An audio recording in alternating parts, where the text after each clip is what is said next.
आज मंगळवेढा येथे आणि दीपू नर्सरीमधून दिसणारे हे ढगाचं एक वेगळ्या प्रकारचं विहंगम चित्र आहे। आणि हा जो कलर आलेला आहे ढगासाठी तो एक अतिशय वेगळ्या प्रकारचा रंग आहे किंवा कलर आहे। आणि हा मी यातून थोडासा झूम करून दाखवण्याचा प्रयत्न केलेला आहे। परत एकदा आपण या कलरला थोडंसं झूम करून बघूया। तर एक वेगळं लुक आहे आणि डोळ्यांना दिसताना हे जे रंग आहे ते अतिशय वेगळ्या प्रकारचे दिसत आहेत। तर अतिशय एक वेगळा रंग या ठिकाणी आपल्याला बघायला मिळेल। आणि हे जे कलर आहेत ते कसे आहेत हे आपल्याला या ठिकाणी बघायला मिळतील। तर हे आता मी 8x न झूम करून रेकॉर्डिंग केलेलं आहे आणि परत आपण झूम कमी करून बघतोय। तर हा कलर जो आहे तो आपल्याला असा दिसून येईल। संध्याकाळची वेळ आहे आणि हे आज एक वेगळ्या प्रकारचा जो लुक आहे किंवा दिसणारं दृश्य आहे ते या ठिकाणी आपण बघतोय।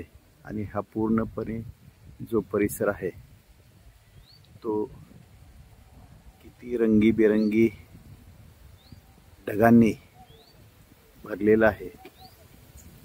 तर हे आपल्याला या ठिकाणी बघायला मिळेल।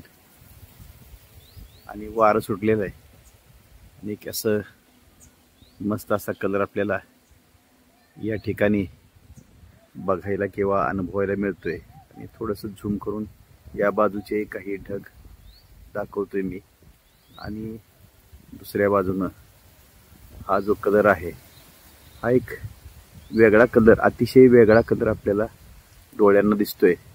आता यात आणि आपल्या डोळ्यामध्ये दिसणाऱ्या रंगामध्ये थोडासा फरक आहे, तरी परंतु आपण एक वेगळेपण दाखवायचा यातून प्रयत्न करतोय। परत एकदा आकाशात हे जे दिसणारे कलर आहेत ते आपण या ठिकाणी एक विविध रंगांच्या छटा कशा पसरलेल्या आहेत किंवा रंग कसे आलेले आहेत हे थोडंसं झूम करून घेतोय। आणि या रंगीत छटा एक काहीतरी वेगवेगळ्या प्राण्यांचे आकार असल्यासारखे वाटत आहेत। तर हा असा रंग आहे किंवा रंगांच्या छटा आहेत हे आपण 10x झूम करून घेतोय। आणि आपल्याला इथं हा जो कलर दिसतोय तो आपण यातून हा दाखवतोय। तर एक मस्त असा कलर किंवा रंगांची उधळण आकाशामध्ये झालेली आपल्याला या ठिकाणी बघायला मिळते।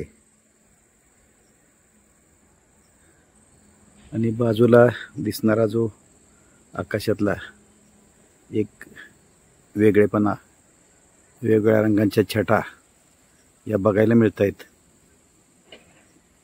आणि हा रंग जो आहे तो किती एक वेगळा रंग आहे याची जाणीव आपल्याला या ठिकाणी होते। परत एकदा मी हाच कलर झूम करून घेतोय आणि झूम केल्यानंतर हे रंग कसे वेगवेगळे दिसत आहेत, डिफ्युज्ड कलर्स जे आहेत ते आपल्याला इथं दिसत आहेत। आणि अतिशय सुंदर असं रंगछटांचं दर्शन आपल्याला या ठिकाणी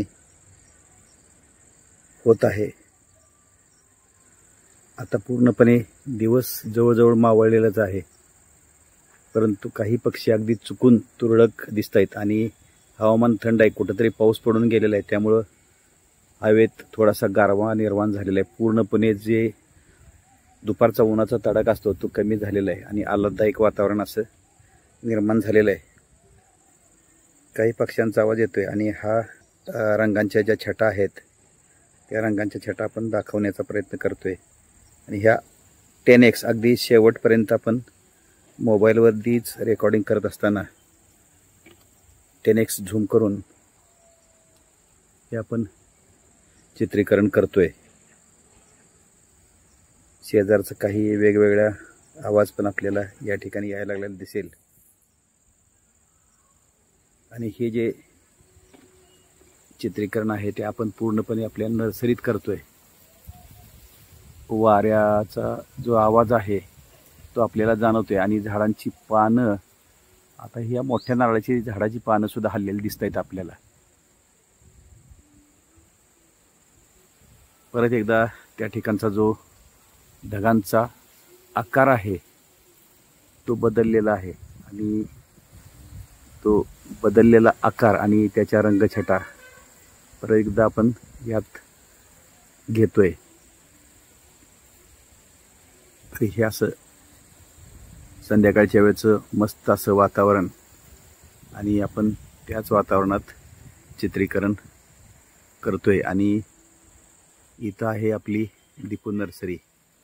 या ठिकाणी आपल्याला नर्सरीतल्या रोपांचा जो स्टॉक आहे तोही बघायला मिळेल. आणि ही नारळाची झाडं आणि या बाजूला असलेली आपली जी झोपडी आहे तीही या ठिकाणी आपल्याला बघायला मिळेल. समोरच्या बाजूला झोपडी आणि त्याच्या बाजूला असलेले एक फॉक्सटेल पामचं झाड आपल्याला दिसतंय आणि इकडून नारळाची झाडं आणि नर्सरीतली रोपंही दिसत आहेत. आता वातावरण थोडंसं डार्क झालेलं आहे. आपण झूम कमी केला तर काळसरपणा आपल्याला जाणवतोय आणि कमी प्रकाशातच आपण या भागातलं चित्रीकरण मोबाईलवरती चालू ठेवलेलं आहे आणि त्यातून जेवढं दाखवता येईल तेवढं दाखवण्याचा आपण प्रयत्न करणार आहे. या ठिकाणी आपण ड्रममध्ये काही रोपे तयार केलेली, त्यामध्ये हा जो आहे समोरच्या बाजूला तो फायकस आहे आणि दुसऱ्या समोरच्या बाजूला एक डॉर्फ पांढरा चाफा आहे. त्यानंतर डॉर्फ थाई पिंक किंवा ऑस्ट्रेलियन चाफा म्हणतो तो आहे आणि हा चाफा पूर्णपणे फुलांनी बहरून गेलेला आहे. या चाफ्याच्या झाडावरती हजारो फुले आहेत. ही फुले मी या व्हिडिओतून दाखवण्याचा प्रयत्न करतोय. आणि हे ड्रममध्ये तयार केलेली जी झाडं आहेत, खालच्या बाजूला तुम्हाला हे ड्रम, एका ड्रमचे 2 भाग करून अर्धे ड्रम भरून त्यात ही आपण मोठी झाडं वाढवलेली आहेत. त्यामध्ये फॉक्सटेल पाम पण आहे. इकडच्या बाजूला फॉक्सटेल पामची रस्त्याच्या दुतर्फा जी ओळ आहे ती पण यातनं दाखवतोय. आणि परत एकदा या चाफ्याची जी फुलं आहेत ती पण आपण दाखवतोय. या ठिकाणी समोरच्या बाजूला फॉक्सटेल आणि फेस्टेल पामची दोन्ही बाजून झाडं दिसत आहेत आणि फॉक्सटेल पाम जो आहे त्याला लागलेले जी बी आहेत, फॉक्सटेल पामला मोठ्या प्रमाणात बी लागलेले ते आपल्याला बघायला मिळत आहेत. आणि फॉक्सटेल पामचे बी जे असतात ते साधारणपणे सुपारीसारखेच दिसतात. सुपारीच्या झाडाला ज्या सुपारी लागतात तशा प्रकारचे दिसतात, पण ह्यांचा रंग हा डार्क नारंगी रंग असतो आणि सुरुवातीला हा रंग अतिशय हिरवा असतो. तर तो वरच्या बाजूला जो हिरव्या बियांचा घड आहे तो पण आपल्याला या ठिकाणी बघायला मिळेल. आणि ही जी आहेत ती छोटी बी आहेत आणि खालच्या बाजूला मोठी बी आहेत. तर हेच संध्याकाळच्या वेळेस जे चित्रीकरण केलेलं आहे त्यामध्ये दाखवतोय. आणि घराच्या बाजूला असलेला परिसर आपल्याला या ठिकाणी दिसतोय. एका बाजूला शेडनेट दिसतंय, या ठिकाणी अरेका पाम आहे आणि या ठिकाणी ड्रममध्ये तयार केलेली मोठे मोठे जांब, नंतर क्लम्पिंग फेस्टेल पाम आणि त्याचबरोबर मोठी जांभळीची झाडं सुद्धा आहेत. आणि ही जी समोर दिसत आहेत मोठी उंच ती फॉक्सटेल पामची झाडं आहेत. आणि हा आमचा आपलं दररोज मित्र कंपनी नातेवाईक बसायचं उठायचं ठिकाण जे आहे लॉनचं. आणि हे पूर्णपणे अरेका पामनं भरलेली दुतर्फा लावलेली रस्त्याच्या बाजून असलेली ही झाडं आहेत आणि बसायला हे एक असं बाजूला बनवलेलं आहे. तर तेही आता आपण दाखवतोय.